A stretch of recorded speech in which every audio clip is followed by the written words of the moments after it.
Ikawalong kabanata. Pisikal na lakas? Hindi iyon na nasaksihan ng mga nakakita sa ginawa ng binatang iyon. Bigla na lamang nagliwanag ang asul na aura ni Freya nang susuntukin na ni Beast si Basil. Ang asul na aura na iyon ay dumaloy papunta sa kamao ni Beast na naging dahilan upang magkaroon ito ng pwersang dinagdagan ng pisikal na lakas na higit pa sa normal. Nang tumama nga ang kamaong iyon sa mukha ni Basil, iyon na rin ang siyang tumalo rito. Pinatulog ng kamao ni Beast ang hindi magpapigil na si Basil. Anong nangyari rito? Malakas na winika ni Leonora pagkadating niya sa lugar ng pinangyarihan. Mabilis nga rin itong pinagmasdan isa-isa ang mga first years na binabantayan niya sa kanyang dormitoryo. Nakita rin niya ang iba pang estudyante at ilang gurong nasa paligid na rin dahil sa nangyaring iyon. Napukaw rin ang atensyon niya kay Beast na kasalukuyang ibinababa si Freya sa lupa. Kasunod noon ay nakita naman niya si Basil na wala ng malay at dumurugo ang muka. Leonora, anong kaguluhan ito? Isang boses naman ng matanda ang biglang narinig ng lahat mula sa itaas. Doon nga ay bumaba mula sa ere ang isa pang mataas na personalidad sa Fury School. Nakikitang may pakpak ang matandang lalaking ito na nakasuot ng formal na itim na kasuotan. Paglapag nito sa lupa ay siya ring paglalaho ng nasa likod nito. Lumapit naman agad dito si Leonora. Ang mga estudyante naman sa paligid ay napaatras nang makita ang bigotilyo, ngunit wala ng buhok na taong iyon. Nakasuot din ito ng salamin sa mata. Siya si Agil Forrester, isa sa mga board of trustees ng paaralan. Kaibigan ito ni Sir Kuro at marami ang iginagalang ito sapagkat marami na itong naiambag sa mga taga-Fury. Sir Agil, paumanhin po. Aalamin ko pa sa mga estudyante ko ang mga nangyari rito sapagkat kakarating ko lang din dito. Sagot naman ni Leonora na mabilis niyang pinuntahan ang mga first years na naroon. Naglakad naman si Sir Agil patungo sa dalawang nakabulagtang estudyante. Si Freya ay nawalan bigla ng malay matapos ang mga nangyaring iyon, lalo na nga nang napunta sa kamao ni Beast ang aura niya. Freya, sambit agad ni Sir Agil na mabilis na nagpatawag ng kahit sinong healer na nasa lugar. Tiningnan din niya ang isa pang estudyanteng malapit dito na duguan naman ang mukha. Hindi nakita ni Sir Agil ang mga nangyari kaya wala siyang ideya kung bakit nagkaganito rito. Kaya minabuti niyang hintayin ang kwento mula kay Leonora na nakita niyang papalapit na sa kanya.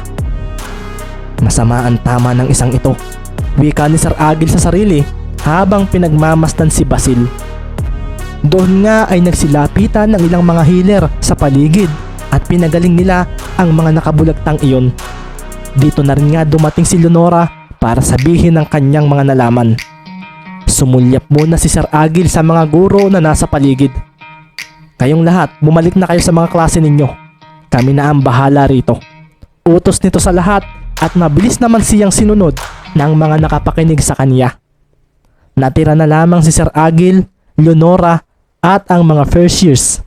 Naroon din ang dalawang healer na pinapagaling ang sugat ng dalawang walang malay sa harapan nila.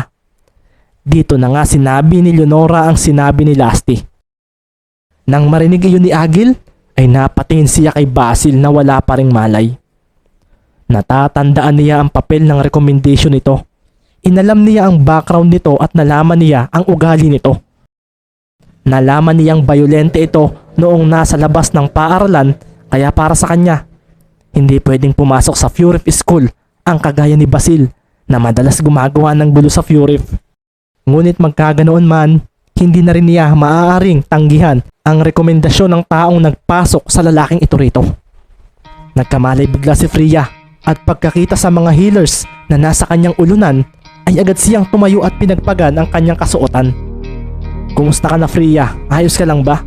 Tanong ni Agil dito na bahagyang mababaka sa mukha ang pag-aalala sa anak ng kanyang kaibigan.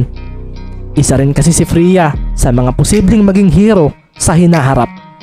Isa pa, nagtataglay rin ito ng asul na apoy na tanging si Kuro lang ang nagtataglay sa buong mundo. Okay lang po, sagot naman ni Freya na nagbigay agad ng paggalang dito. Yumuko siya ng bahagya sa harapan nito. Kilala niya si Sir Agil dahil minsan ay nakikita niya ito sa kanilang bahay kapag dumadalaw ito sa kanyang ama. Mga bata, pumunta na kayo sa normal area.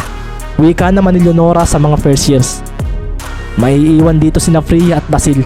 Dagdag pa ni Leonora at napatingin pa siya kay Beast na kasalukuyang tinitingnan ang kamao.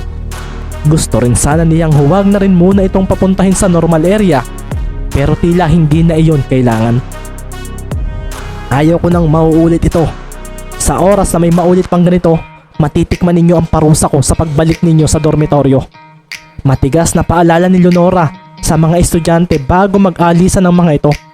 Pagkatapos nga noon ay nagsilakad na ang mga first years papunta sa normal area. Nasa unahan sina Speed at Beast at ang mga kasamahan nila, seryoso lang na nakatingin sa kasama nilang nagpabagsak kay Basil. Hindi sila makapaniwala na ang isang walang aura na kagaya nito ang makakagawa noon. Samantala, sandali namang nag-usap sina Leonora at Agil tungkol kay Basil.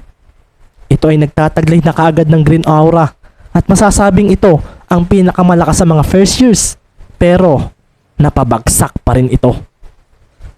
Freya, magpahinga ka muna, sabi ni Leonora sa dalaga na tahimik lamang matapos ang mga nangyari. Bumalik sa alaala niya ang muntika na niyang pagpunta sa kamatayan. Ganoon din ang mga mata ni Basil na halatang halata niyang seryoso itong patayin siya. Dahil anak ito ng pinakamalakas na hero sa Fury, kailangan nila itong alagaan ng mabuti. Tungkol naman kay Basil, napagdesisyonan nila na isama ito papunta sa mga opisyal ng Fury School dahil kahit nagpakita ito ng kapangyarihan at lakas, hindi naman nila pwedeng palampasin na lang ang ginawa nito. Kalmado pa rin at tila walang pakialam si Beast sa mga estudyanteng nakatingin sa kanila pagpasok nila sa loob ng gymnasium. Makikita nga sa loob ang bilang ng mga estudyante rito. Hindi naman iyon ganoon karami, pero ang lahat ng mga narito ay mga nasa matataas na taon sa paaralan. Binubuo ang second years ng 21 estudyante, habang ang third years ay nasa 29, ang fourth years naman ay nasa 18. May ilan ding special students kung tawagin dito. Sila ang mga individual na tumitigil sa Fury School. Mga estudyante silang nagte-training sa mga piling hero agencies sa city. Ngunit hindi na sila itinuturing na estudyante. Kahit dito pa rin sila tumitira sapagkat kasama ito sa kanilang training ang makisama sa mga susunod na henerasyon. Karamihan din naman sa mga ito ay ilang taon lang din ang tanda sa mga normal na estudyanteng makikita rito. Ang mga special students na ito ay walang uniformeng sinusuot. Nakikitaan lang sila ng puti na may asul na tela sa kanilang kanang mga bisig. Madalas ang mga ito ay pumapasya lamang sa kung saang bahagi ng Fury School. Nagmamasid lang sila at naghihintay na kailanganin sila sa loob at ganun rin sa buong syudad. Pumila na ang mga estudyante sa loob. Nasa kaliwang bahagi ang mga first years na sinundan ng second years, third years at mga fourth years sa dulo. Sa stage, makikita roon na may 8 mga upuan. Ito ay ang inuupuan ng 8 pinakamalakas na estudyante sa paaralan, ang Fury 8. May mga ilan ang nagkukwentuhan sa loob hanggang sa bigla na lang silang nagsitahimik nang mapansin nilang may mga umakyat na sa stage. Si Sir Kuro iyon at nasa likuran nito si Sir Ethan at may isa ring babaeng guro kung titingnan ay nasa edad na 40 na. Pagkaakyat nila ay siya ring pag-akyat ng 4 na estudyante. Ang ilan sa mga lower years ay nagbulungan nang makita ang mga iyon. Pinangunahan iyon ni Liam Frost, ang number 3. Sinundan ito ni Siri Garnalion, ang number 5, at makikitang dala ang espada nito. Ang mga kalalakihan nga ay pasimpleng pinagmasdan ng dalaga habang umaakyat ito sa stage. Ang sunod na umakyat ay ang number 8 at ang semi-kalbo na si Rui Kreiser. Bumati pa nga ito sa mga estudyante na sinundan kaagad ng boo mula sa karamihan, lalo na sa mga babae. Bastos iyang si Rui, wala kang karapatan sa Fury 8. Sigaw ng ilan na tinawanan lamang ni Rui na pumunta na sa kanyang upuan. Good morning, binibining Siri. Bati pa nito sa dalagang malapit sa kanya. Hindi ito pinansin ni Siri. Isa rin siya sa naiinis dito dahil minsan na rin siyang sinubukang silipan nito habang siya ay naliligo sa kanilang dormitoryo. Ang huling ang umakyat ay ang sinasabing pinakamalakas na estudyante sa paaralan. Madalas na makikita ito sa normal area. Hindi tulad ng iba niyang mga kasama na madalas ay nasa kanilang dormitoryo lamang kapag natatapos ang klase. Si Helio Manchester, ang number 1 sa Fury 8. Nakikita rito ang puting buhok nito na kagaya ng kulay ng apoy na taglay nito. Kalmado rin ang mukha nito at hindi kaagad mabasa ng ilan kung ito ba ay seryoso o hindi. Ugali na nga nito ang ngumiti ng hindi inaasahan at maging seryoso ng walang dahilan. Ang ability niya ay ang apoy na kagaya ng kanyang amang si Sir Kuro, ngunit hindi nito namana ang kulay noon. Nagtataglay lamang si Helio ng white fire, ang ikalawa sa pinakamalakas na uri ng apoy. Pero kahit na ganoon, hindi matatawaran ang lakas nito. At sa edad niya, nagtataglay na kaagad siya ng red aura. Lumapit muna si Helio sa kanyang ama at binati ito sandali. Pagkatapos noon ay umupo na ito sa upuan nito. Sinulyapan lang niya ang kanyang mga kasama roon at pagkatapos ay seryoso na itong tumingin sa malayo. Ngumiti na nga lang ito bigla sa hindi malamang dahilan.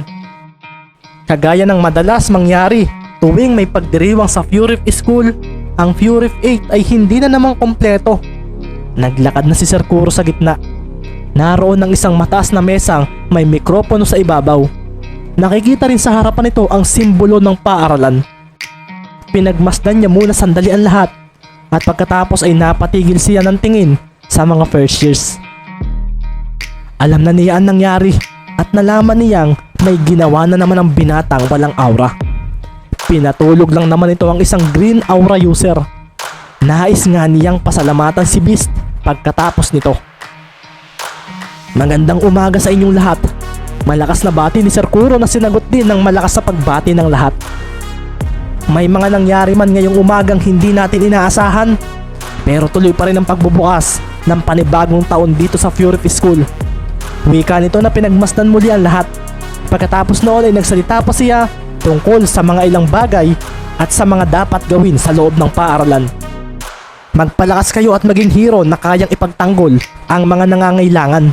Ito ang huling sinabi ni Sir Kuro sa lahat bago niya tapusin ang kaunting seremonyang iyon.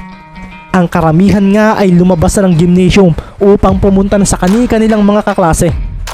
Paalis na rin ang mga first year nang biglang may tumawag sa isa sa mga ito. Beast. Napahinto nga si Beast, maging si Speed na kasama nito. Ang ilan nga sa mga kasamahan nila ay sandali ring sumulyap sa pinagmulan ng boses. Sir Kuro, sambit agad ni Speed na lumabas na naman ang pagiging isang fan. Hindi na naman ito mapakali dahil kaharap niya ang fireman. Beast, maraming salamat sa ginawa mo kay Freya. Ani Sir Kuro habang nakangiti sa binata. Tiningnan lang naman ito ni Beast at hindi man lang nagsalita. Tumalikod na ito at doon pa lamang ito nagsalita. Si Speed ang dapat ninyong pasalamatan sapagkat nakita niya ang mga mangyayari. Seryosong sinabi ni Beast na naglakad na nga palayo. Iniisip ni Sir Kuro na tila ito talaga ang ugali ng binatang walang aura kaya hindi na niya ito tinawag pang muli. Napatingin naman siya sa estudyanteng si Speed na napansin niyang parang nangangatog ang tuhod sa harapan niya. Salamat sa iyo Speed. Wika ni Sir Kuro na naging dahilan parang umiti ng malaki ang binata. Pinasalamatan siya ng kanyang idol. Wala po iyon, Sir Kuro. Ani Speed na nakuha pang yukuan ng kaharap at pagkatapos noon ay nagpaalam na siya rito. Kumaripas ito ng takbo upang mahabol si Beast na nasa may labasan na ng lugar. Makikita sa mukha nito ang labis na saya dahil doon. Para naman kay Beast, wala lang ang ginawa niyang iyon. Ang tanging nasa isip lang nga niya ay kung paano niya nagawang matalo si Basil na sa tingin niya ay mas malakas sa kanya. Ngunit kahit para sa kanya ay wala lang iyon, ang ina naman sa mga nasa Fury School ay napukaw na ang atensyon sa lalaking nagngangalang Beast. Ang binatang walang taglay na aura. Kailangang isali natin ang lalaking iyan sa ating samahan. Wika ng isang estudyanteng mula sa hindi kalayuan. Nasa likod ito ang dalawa niyang miyembro. Lahat sila ay may nakataling itim na panyo sa kanang braso. Maganda siyang mapabilang sa ating lihim na samahan. Wika muli ng lalaking iyon. Oo nga Master. pwede siya sa ating Demons Organization. Ang kwentong ito ay sinulat ko noong November 2020. Inspirasyon ko sa pagbuo nito ang mga anime na gaya ng Black Clover at My Hero Academia. Samahan ninyo akong mag-backread sa pamamagitan ng pag-upload ko rito sa YouTube channel. Nakalimutan ko na kasi ang ilang laman ng kwento. At upang maipagpatuloy ito ang naisipan kong gawin, ang i-upload ito rito.